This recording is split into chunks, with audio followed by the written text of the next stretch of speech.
کہ حضرت میں نے پلاٹ لیا ہوں، اب اس میں تعمیرات کرنا چاہ رہا ہوں، تعمیراتی کام شروع کروں یا نہ کروں، اس کی بارے میں بڑے کشمکش میں پھنسا ہوا ہوں، کیا کروں؟ بہتری تو یہ ہے کہ آپ جو ہے ایسے ایک استخارہ کر لو جو ہر بندہ کو یاد ہوتے ہیں، یہ چھوٹے سے بچے کو بھی تقریباً یاد ہے، کو 100% جواب آ جائیں گے کہ بھائی بنانے میں بہتری ہے یا نہیں۔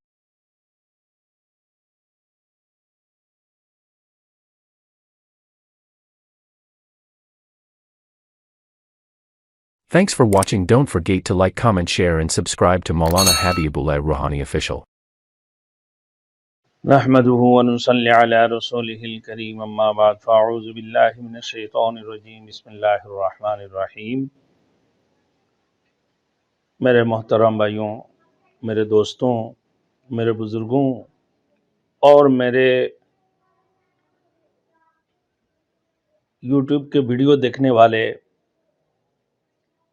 ویورز بھائیوں، آپ کی دماغ کے اندر بات چل رہے ہیں اور میرے پاس کچھ لوگ آئے بھی ہیں تقریباً پچھلے 2 ماہ سے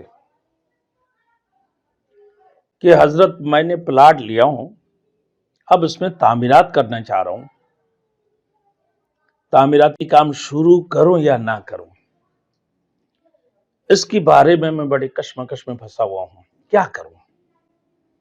کیونکہ کوئی نہ کوئی پریشانی آتے جا رہے ہیں۔ اب لوگوں سے بھی قسم بقسم کی باتیں سن رہا ہوں کہ بھائی آگے میں بہت سخت قسم کی بحران آنے والے، ڈالر کی قیمت بہت بڑھ گئی، سریا بڑے مہنگے ہو رہے ہیں، سیمنٹ بھی کافی مہنگا ہو گیا، اور ایک بلاک اس وقت میں کم سے کم 150 روپیہ تک پہنچ جائے گا اگر تعمیراتی کام شروع کروں تو کیا ابھی میں صبر کر لوں؟ ابھی نہ کر کے 2-4 مہینہ دیکھ لوں؟ تو میرے دوستوں، یا ابھی شروع کر دوں یا ابھی روک دوں، کیا کروں؟ یہ میرے لیے بہتر ہے یا نہیں ہے؟ اب میں تو یہ سمجھتا ہوں کہ بھائی آپ کے لیے بہتری تو یہ ہے کہ آپ جو ہے ایسے ایک استخارہ کر لو جو ہر بندہ کو یاد ہوتے ہیں، یہ چھوٹے سے بچے کو بھی تقریباً یاد ہے اور جو ان پڑھ ہے ان کو بھی یاد ہے۔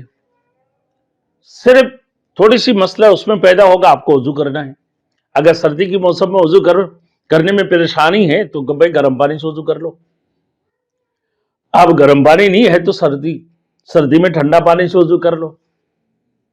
صرف چھوٹی سی ایک صورت سے جو آپ ہاتھ میں تسبیح لے کر وضو کر لو، وضو کر کے سیدھے کروٹ سے لیٹ جاؤ، منہ کعبہ شریف کی قبلہ کی طرف ہو اور استخارہ کی نیت کر لو آپ، اور تصور دل کے اندر یہ کرو کہ مجھے گھر بنانا نہیں بنانا، ابھی کام شروع کروں، کام شروع کرنے میں میرے لیے بہتری ہے یا نہیں؟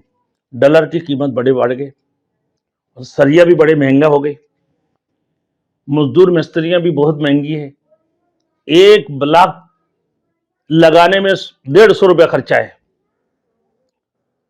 آپ پریشانی میں مبتلا ہو گئے۔ تو میرے دوستوں، میں اسی ایک آسان صورت بتا دوں، اب سن لیں۔ وہ کیا ہے؟ سنے ہوں گے آپ، سورۃ الاخلاص، قرآن مجید کی سورۃ الاخلاص۔ کون سی سورہ؟ قل هو اللہ احد اللہ الصمد لم یلد ولم یولد ولم یکن لہ کفوا احد۔ کسی علماء کی بات جانے کی یا کسی بزرگ کی بات جانے کی ضرورت نہیں، اب خود اپنے استخارہ کر لو، کسی کی بات جا کے استخارہ کرانے کی ضرورت نہیں ہے کہ بھائی مستقبل کے بارے میں تو اللہ کو ہی معلوم ہے، تو اب اللہ سے مشورہ لے لو۔ اور سورہ اخلاص ہے، اور دل کے اندر تصور کرتے ہوئے اخلاص کے ساتھ اللہ کی طرف متوجہ ہو جاؤ۔ پھر آپ صرف اور صرف 45 مرتبہ یعنی 45 مرتبہ پڑھ کر آپ سیدھے کروٹ سے لیٹ جائیں نا، اور تصور کر لیں اور سو جائیں۔ ایک دن میں آپ کو بہتری نہیں ہو تو دوسرا دن بھی کر لیں، کوئی اشارہ نہ ملے یا آپ کے دل کے میلان اس طرف نہ ہو تو دوسرا دن کر لیں، پھر تیسرا دن کر لیں، چوتھے دن بھی کر لیں، 5واں دن کر لیں، 7 دن تک آپ کر سکتے ہیں۔ اگر آپ کے اندر اخلاص ہوگی تو ایک دن میں بھی معلومات ہو جائیں گے۔ جتنی آپ تقوی اختیار کریں گے، جتنی توجہ سے یقین کے ساتھ استخارہ کریں گے تو اتنا ہی جلدی آپ کو نتیجہ سامنے آ جائیں گے. اور جب تک باتی واضح رہنمائی آپ کو نہ ملے تب آپ 2 دن 3 دن تک کرتے رہیں. 1 ہفتہ کے اندر آپ کو 100% جواب آ جائیں گے کہ بھائی بنانے میں بہتری ہے یا نہیں. وہ قل هو اللہ شریف، قل هو اللہ احد صرف 45 مرتبہ پڑھ لیں، انشاءاللہ تعالی آپ کو رہنمائی مل جائیں گے کہ بلڈنگ بنانے میں بہتری ہے یا نہیں ہے، اور ابھی کام شروع کرنا ہے یا نہیں کرنا ہے. اگر بہتری نہیں آ رہا تو ابھی کام شروع نہ کریں، کچھ عرصہ بعد شروع کریں. تو اللہ ہم سب کو عمل کرنے کی توفیق عطا فرمائے.